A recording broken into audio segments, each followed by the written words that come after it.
The conversation continues.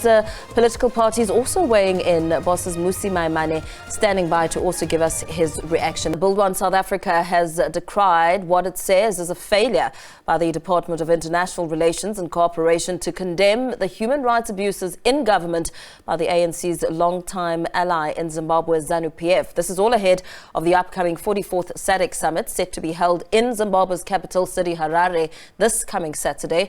DIRCO stated that they're monitoring the situation and called for a dialogue to resolve the political challenges. BOSA leader Mmusi Maimane joins us for more, getting his reaction. A very good evening to you. Thank you so much for your time. DIRCO is saying that they are monitoring the situation and they're calling for a dialogue to resolve the political issues. What's your take on what we heard this afternoon insofar as the responses when it comes to ensuring that this summit doesn't happen in Harare?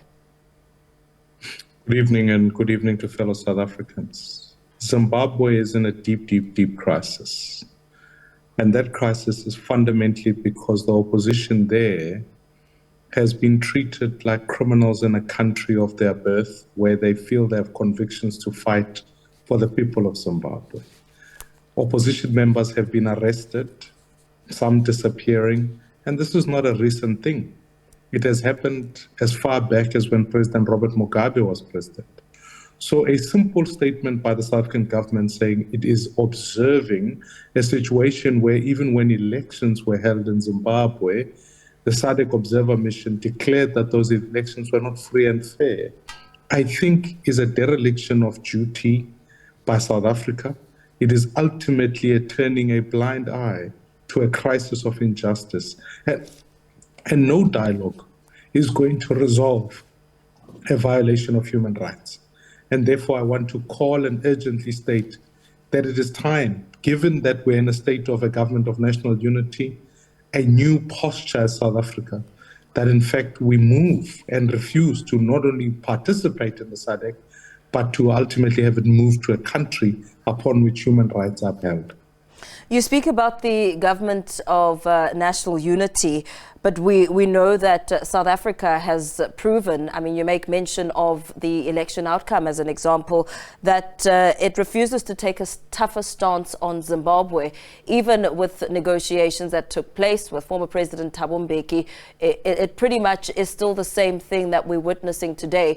What are your expectations in terms of the posture and the position that the government of national unity should be taking on this matter, given the history and the kind of tippy-toeing South Africa has shown to Zimbabwe? I think ultimately we need a change of positioning here. We cannot be selective in where we choose to condemn violations of human rights. We need to be consistent as a country, and that's the reset that at the very least this government can take. We must restore that what is an ANC-ZANU-PF relationship cannot be synonymous with a South African government and parliamentary responsibility as it speaks to the issue of Zimbabwe. We will tomorrow lament the fact that there is immigration that is taking place by Zimbabweans into South Africa. We will lament many things. But actually, the beginning point would have been the stabilization of Zimbabwe. A stable Zimbabwe is good for South Africa, but it is not going to be stable if we are turning a blind eye to the issues that are taking place there. And therefore, I really believe there's an opportunity here for us to stand strong, stand for human rights, make a bold declaration. When even prior to these elections, when President Ramaphosa attended the inauguration, I thought to me was a betrayal of SADC, because already there was a declaration that the elections were not free and fair. Now is an opportunity to reset all of that. And there's a massive opportunity and a burden of responsibility for South Africa to uphold here, where it in fact must be the ones who look after human rights. Botswana goes to elections next. Are we going to sit back and watch if any of violations take place in the same country? We cannot be selective in our condemnation of human rights, and therefore I would call on Minister Ronald Lamola, the President of South Africa, and the South African Diplomatic Corps to stand strong and simply reject the fact that what is going on there is correct, stay away from the summit, or have it moved to a different country where human rights are upheld. What do you make of the notion that that cannot happen because South Africa fears an influx of Zimbabweans entering the country, so they're trying to keep as much stability as they can while tippy-toeing around this matter. Is that excuse valid enough? I mean, I've just spoken to an expert in the space saying that he suspects that's pretty much one of the reasons why South Africa hasn't taken a much tougher and bolder stance in condemning Zimbabwe. The only way to restore the credibility of Zimbabwe is to allow for democracy to thrive. That's about, as I've alluded to, holding free and fair elections, but actually allowing the opposition to exist. This is something that as South Africa, I must applaud the ANC for having upheld in our country, where if you are in the opposition of any kind, you are allowed to say and do what you'd like, mobilize as you want. Zimbabwe must enjoy the same right. Why can't we fight for it there? Because when the people of Zimbabwe feel that the election results are free and fair, that their opposition leaders can be able to stand up and be able to operate as freely as they can, it's only then and then only can you stabilize the country. You can build an economy that works. You can have ultimately constitutional democracy being held in Zimbabwe. That's one of the ways. Because when I speak to Zimbabweans who are in South Africa, many of them would much rather be in their own country of birth because they want to be closer to their family and to the systems that work in Zimbabwe. Very few citizens actually immigrate in this particular instance because they have some form of ulterior desire for South Africa. They want to live in a country that is prosperous. We must give them that right to do so. And the best way to stem the immigration tide is to stabilize Zimbabwe and ensure that it is a prosperous country, which it can be.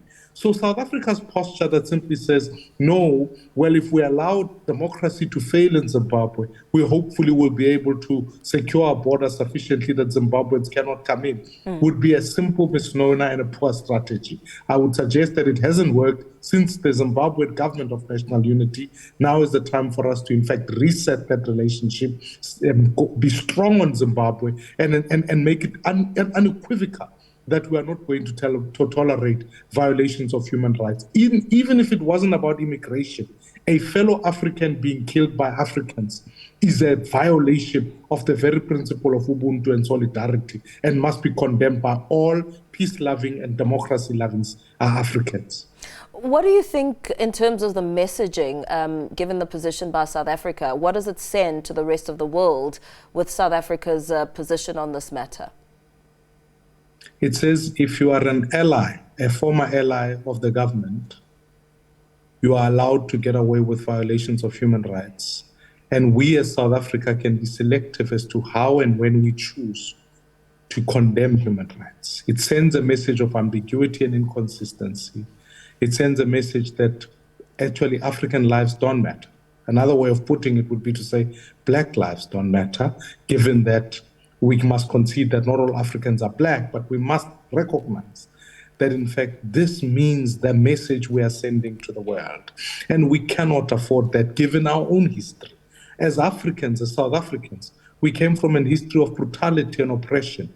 We cannot allow it to happen right in front of us. We should be at the forefront of fighting for it. And therefore, whether it is happening in Zimbabwe, whether it is happening in another part of Africa, we must condemn it as we would in any other place. So I'm urging again that South Africa's foreign policy must always be based on human rights. It must be based on trade, and it must be consistent in how it approaches these issues, so that the international community can trust our historically principled position that simply says that an evil across the fence is an evil everywhere.